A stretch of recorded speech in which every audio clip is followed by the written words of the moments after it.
Koji pročišćivač vazduha za stan kupiti? Zagađenje vazduha, da, nažalost. U poslednje vreme informacije o zagađenju vazduha nikome ne donose osmeh na lice. Živim u prestonici, ali to više nije neka prednost.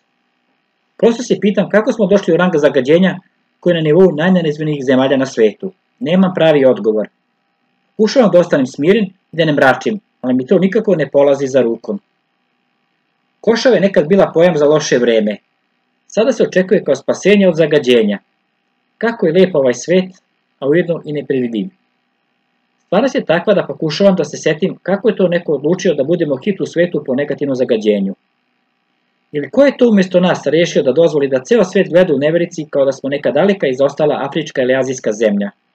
I da li smo uopšte imali izbora?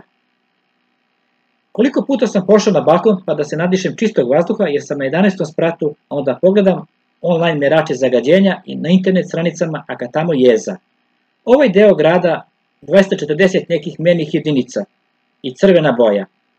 Znam da je to loše, mada volim crvenu boju. Razmišljam od uvek je bilo magle i smoga i zagađenja, ali otkud sad baš toliko svega toga? I to svega tako lošeg. Kada je to krenulo po zlu, a mi nismo prepoznali? Da li smo mogli da sprečimo ovu zaista lošu situaciju? A onda pogledam na ulice koje su kao košnica. Ne radio ni informacije i saznanja o strukturi i starosti vozila. Pre bih rekao da teraju na bes i očaj. Krševa mali milion, vozila Euro 3, Euro 1, Euro 2, sve do Euro 4, koja su davno izbačena iz većine civilizovanih prestonica kod nas oni preovlađuju. Fabrički dimnjaci biju kao ludi, a postojanje filtera je najčuvenija tajna za mnoge od njih. I onda vrhunac. Odžaci na kućama kuljaju dim jer je to uvijek jedan od važnih načina grejanja mnogih domaćinstava, kao i pre 100 godina. Pita se čemu služi onaj gas koji ne silazi sa naslovnih strana, a koji nikako da dođe do kuće ili objekata koji se greju na čvrsta goriva. Ili to gas za odabrane, ili tu nešto ne štima. Pušio sam i to jače od mene. Ipak, učinio sam bar nešto da olakšam drugima moju još uvijek prejaku želju za cigaretama.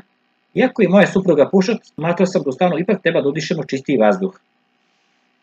Ideja je bila da kupim neki uređaj za prečišćavanje vazduha u stanu.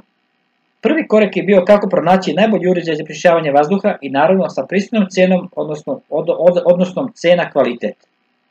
Posle dugo pretraživanja po internetu, kao i nebrojeno pročitanih komentara, doneo sam odluku. Kupio sam prečišćivač vazduha ruske proizvodnje, jer je u tom trenutku bio najbolji odnos cena i kvalitet. Moj Ambilife skuplja duvanski dim kao hrčak, ali ništa drugo, barem se lakše diše u stanu. A onda se građanski odgovorno zapitam, zašto umjesto polovnih automobila država ne funkcioniše nabavku uređaja za prečišćavanje vazduha u stanu, kuću ili poslovnom prostoru?